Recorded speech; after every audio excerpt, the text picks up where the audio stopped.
बोली बोली शंकर भगवान की।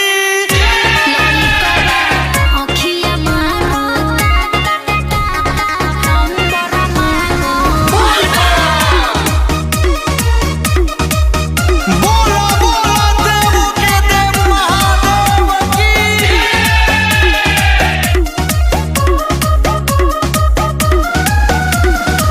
काहे तू बाड़ूबा रावत विवाद के धरा ध्यान जान तू भोलेनाथ के।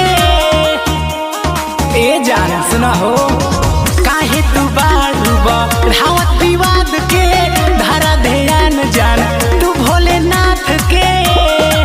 कि कान्हे धइले बारे कावर बरक सावरक अखिया मारता कि बेरी बेरी बबली झारता लइकवा अखिया मारता देवघर में नंबर मांगता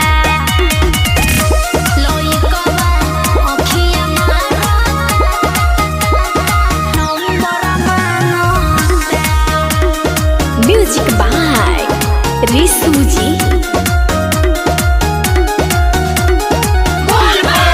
कहत दे दीदार खासियत याद पे लिखी के नंबर फेंकता बेल पात पे। लिखी के नंबर फेंकता बेल पात पे।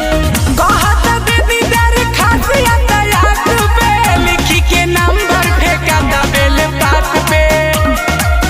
बाबे देहिया से उतो पतरक सावरक अखिया मारता कि बेरी बेरी बबली झारता लइकवा अखिया मारता देवघर में नंबर मांगता।